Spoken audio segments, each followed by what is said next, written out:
पिताजी के देहांत पे आप लोगों ने एक आरोप लगाया है, उसमें एक न्यायिक समिति गठित हुई है, क्या कहेंगे? नहीं, आरोप मैंने नहीं, आरोप तो खुद पिताजी ने ही लगा दिया था। 19 तारीख को उन्हें जहर दिया गया, 21 तारीख को उन्होंने मनी न्यायपालिका में कह दिया। हम तो उनके बाद कहना हमने शुरू किया। कोई व्यक्ति जो फिट हो बिल्कुल सेहत से, वो अचानक से खाना खाने के बाद बीमार हो गए और उनको महसूस हो गया।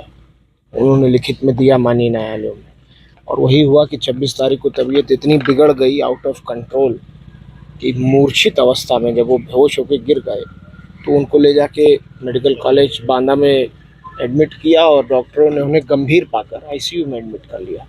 कभी आप में से किसी ने नहीं सुना होगा कि एक व्यक्ति अगर ठीक भी हो जाता है, आईसीयू से स्वस्थ भी हो जाता है, तो भी 12 घंटा, 24 घंटा, 48 घंटा ऑब्जर्वेशन में रखा जाता है।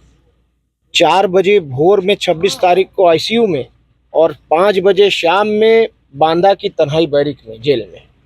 कहीं सोचा है किसी ने ऐसा हो सकता है? कुछ नहीं। तो इसलिए इल्ज़ाम तो जो हमने लगाए हैं वो तह बतह खुलते जा रहे हैं, तह बतह वो साबित होता जा रहा है। और एक दिन उन्होंने किसी तरह गुजारा है। 28 को मेरी उनसे वार्ता हुई, लगभग 4 बजे उनकी इंतकाल होने से 3 घंटा पहले या 2 घंटा पहले। आपका फोन जो एक वो सब वायरल है, सब जान रहा, देख ही रहे हैं सब लोग। और उसके बाद उनको बेहोश होकर गिर गए वो, और हार्ट फेल हो गया उनका, ये इन लोगों का कहना है। इसके पीछे एक गहरी साजिश है। हमने साफ कहा है कि ये स्वाभाविक मौत नहीं है, ये सुनियोजित हत्या है। अब्बास अंसारी से मिलने गए थे आप? जी, मिलने गए। कैसी रही? हमारे बड़े भाई हैं, विधायक हैं, जेल में बंद हैं, एडमिनिस्ट्रेटिव पावर है, डीएम को नहीं आने दिया गया, स्टेट चाहता ला सकता था, नहीं। इत्तेफाक था कि माननीय उच्चतम न्यायालय सुप्रीम कोर्ट बंद थी, वरना निश्चित रूप से वो यहाँ होते उस दिन, कि मुझे यकीन है अपनी न्यायपालिकाओं पर। लेकिन चलिए, नहीं आ पाए। अब आगे के लिए हम लोग प्रयास करेंगे। स्वस्थ हैं, ठीक हैं, बहुत ज़्यादा हिम्मत से हैं, कह रहे? बहुत साबिर हैं, बहुत सब्र कर रहे हैं। कहेंगे क्या यार, पुत्र के लिए पिता सब कुछ होता है भैया। आप खुद सोचो, आप भी किसी के पुत्र हो गए। अब हम दोनों भाइयों के बीच की बात है, मैं आपसे तो कतई नहीं बताऊंगा, बस इतना कह रहा हूँ कि बहुत मजबूत हैं, बहुत ठीक हैं, और रोज़ा रख रहे हैं, नमाज पढ़ रहे हैं, कुरान शरीफ पढ़ के तिलावत करके बख्श रहे हैं, उनके लिए दुआ कर रहे हैं।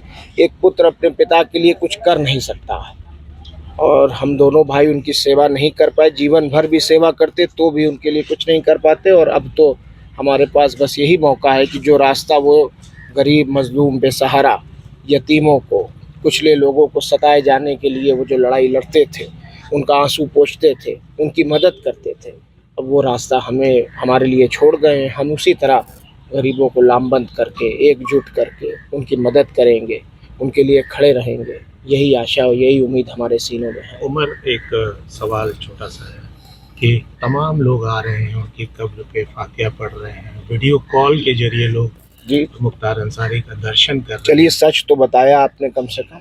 जी, Qatar, Dubai, Mauritius, Singapore, South Africa, America, England, इतनी जगहों से तो लोग कॉल कर रहे हैं, और कई जगह दुबई से तो, कतर से तो लोग आ गए, आके मिट्टी दे रहे हैं और वो कर रहे हैं। और वो तो एक अलग बात है। जो गरीब जनता है पूरे 7-8 जनपदों में, बहुत ज़्यादा दुखी है। बहुत लोग 3-3 दिन, 4-4 दिन तक तो खाना नहीं बना, लोग दही खा के रहे हैं। और हर वर्ग में ये हाल है, हर वर्ग में।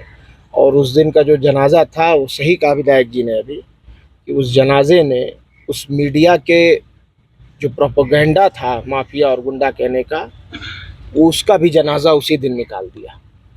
मेरे पिता, कोई कुछ कहा करे, ज़बान है उसमें हड्डी तो होती नहीं, कोई कुछ कहा करे, मेरे पिता रहनुमा थे। गरीबों, मजलूमों, बेसहाराओं के लिए वो कभी ढाल बनकर खड़े रहे तो कभी तलवार बनकर लड़े। उमर, एक सवाल पब्लिक के बीच में है, जनता भी जानना चाहती है कि मुख्तार अंसारी के आप 2 पुत्र थे, और उनकी जो पत्नी है, आपकी माता जी, उन्होंने शायद दर्शन नहीं किया। सही बात। उनके लिए क्या करना है, वो क्या हाजिर होंगे? मेरी वकील से बात हुई थी, हाई कोर्ट इलाहाबाद की गोपाल चतुर्वेदी जी, वो मेरी वालदा के, मेरी माता जी के वकील हैं। उन्होंने बताया कि हम जुडिशियल रेमेडी लिए हुए हैं, उम्मीद है कि जल्द इंसाफ मिले। उम्मीद तो हमें रखनी चाहिए, उम्मीद रखें। तमाम लोग दर्शन कर रहे हैं, आप भी चाहेंगे कि माँ जो है वो अब जख्मों को मत खुरेदिए। मैंने बहुत साहस, बहुत हिम्मत, बहुत धाड़स बना रखा है। मैं 25 साल का ही हूँ अभी। मेरा भाई नहीं है, मेरी माँ नहीं है, मेरे पिता चले गए हैं। लेकिन आप मानिए, लोग जो पिताजी के साथ रहे हैं विधानसभा में, एमएलसी लोग, विधायक लोग, वो तमाम नेता लोग फ़ोन करके, बहुत लोगों ने बहुत प्यार दिया है, हिम्मत दी है, साहस दिया है, और सबने कहा है कि बेटा तुम अकेले नहीं हो और तुम्हारे पिता की हत्या हुई है और हम इस लड़ाई में तुम्हारे साथ हैं। कानूनी रूप से हम अपनी लड़ाई को जारी रखें। उमर भाई, आखिरी सवाल, 40वां से पहले क्या लगता है कि अब्बास भाई भी आप? भैया, उम्मीद तो किया जा सकता है, हम लोग प्रयास कर रहे हैं। उमर, एक खबर आ रही है कि बांदा जेल में लोग दुखी हैं या जिस भी वजह से टमाटर और नमक खा रहे हैं, कुछ ऐसी सूचना आ रही है? एक सूचना आपको नहीं होगी, मैं दे दूं। जिस दिन उनको पंजाब से ले आया गया था बांदा की जेल, उससे पहले वो बांदा रह चुके थे, फिर पंजाब चले गए थे। पंजाब से जब वापस सुप्रीम कोर्ट के ऑर्डर पे लाया गया तो सुप्रीम कोर्ट ने कहा था कि उनकी मेडिकल एडिक्वेट फैसिलिटीज़ का ध्यान रखा जाए।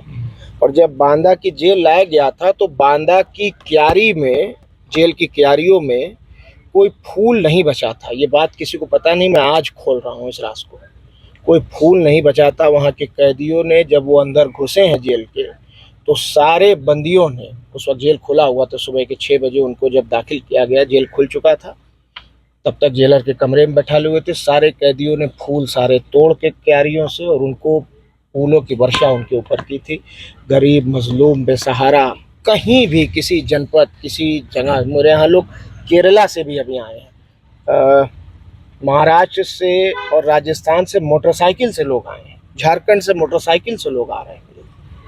तो जाहिर बात है कि लोग दुख में होंगे, और कुछ भी गम में, इमोशन में आदमी कर सकता है। मुमकिन है कि ना खाना खा रहे हैं, मैं मानता हूँ इस बात को।